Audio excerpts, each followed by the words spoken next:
Behind enemy lines. An inside look at the Ravens.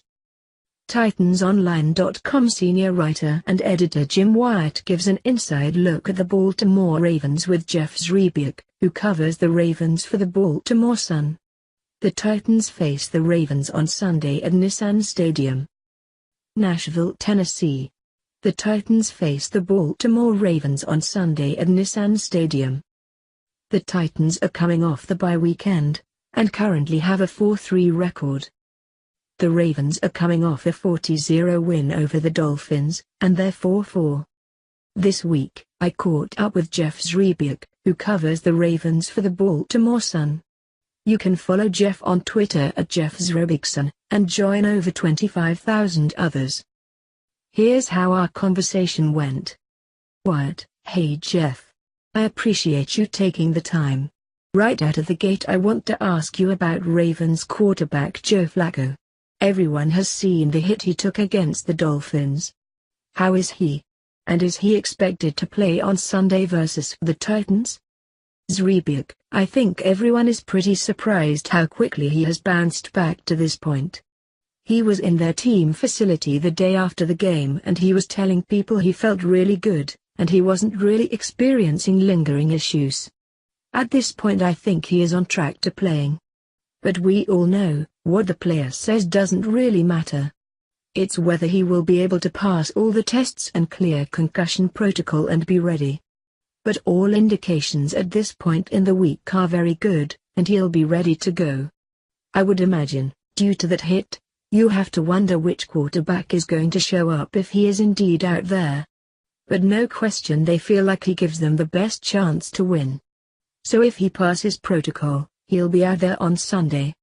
Wyatt: Halfway into the season, the Ravens are 4-4. The team is ranked 31st in the NFL on offense, and 10th overall on defense. What's gone well for the Ravens so far? Zrebiec: Well, they are not eye-popping with numbers on offense. But the run game has been a little bit of a surprise. They are top 10 run offense, even though they kind of have a makeshift offensive line and they don't really have an elite game-breaking back. But they hired Greg Roman to kind of come in and revamp their run game. They are not one particular scheme, they are kind of every scheme. They have been pretty hard to prepare for with all the different looks they give in the run game, in a year when their offense and their passing offense has just been really bad. Their running game, other than 1 or 2 weeks, has been their whole offense. And I think that has been a little bit of a surprise because they have been a very poor running team over the last couple of years. And the other thing I would say is defensively, they lead the league in interceptions. They have managed to force turnovers. They have gotten really good cornerback play, and Jimmy Smith is having a Pro Bowl type year. He has 2 defensive touchdowns. Brandon Carr has played really well for them and the rookie Marlon Humphrey has looked the part and has been as advertised. So after a couple of years of not having much at cornerback, they have been pretty deep and productive there. And when you pair those guys with the safeties, Eric Weddle and Tony Jefferson, they have really managed to force a lot of turnovers and score some points when the defense is on the field. Wyatt: You mentioned the run game. I noticed Alex Collins is averaging 6.0 yards per carry, and he was 480 yards so far. He's come out of nowhere it seems. Has his emergence been a surprise? Zrebiec: Yeah. You look at him and you think, how did the Seahawks just give up on this guy? He runs really hard, he breaks a ton of tackles, and he is very decisive. It is night and day considering what we have seen from the mad running back over the past few years. The issue with him has been the fumbles. He was fumbled twice with the Ravens, and they worked on the way he carries the ball, when kind of what Tiki Barber did in that similar style, and since he hasn't fumbled the ball and he has been very productive. But I think it's fair to say he has come out of nowhere, and even if Terrence West is back healthy this week, I think the starting job will belong to Collins.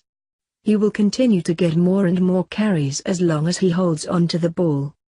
Wyatt: So what have been the biggest issues so far for the Ravens?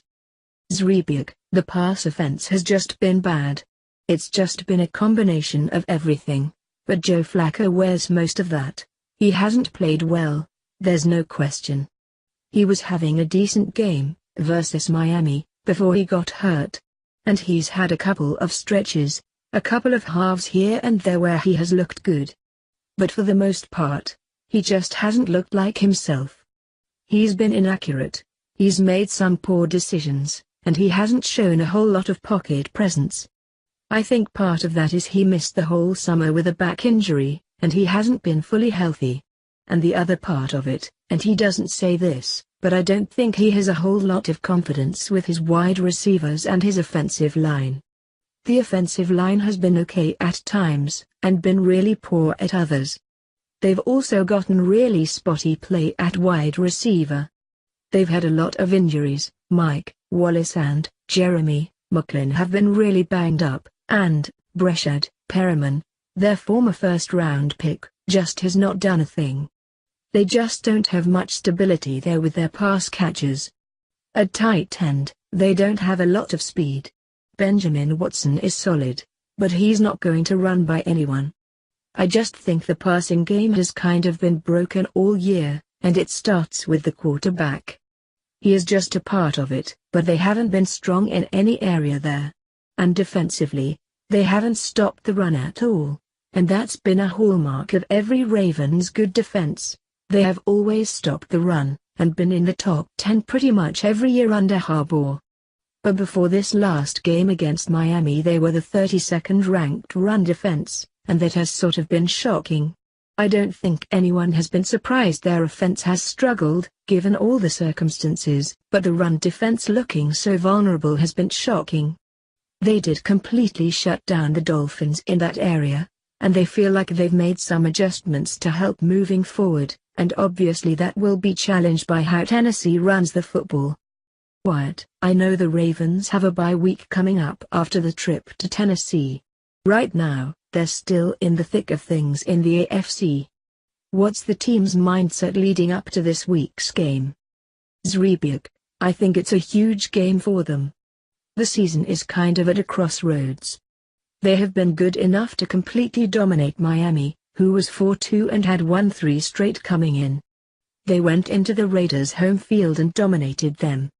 But they lost to the Bears at home, and lost 44-7 to Jacksonville. So everyone is just kind of waiting to see what this team is. So far, it has not shown the ability week in and week out to put together a consistent effort. If they are able to do that, and come out of Tennessee with a win, they'd be over .500 with the bye.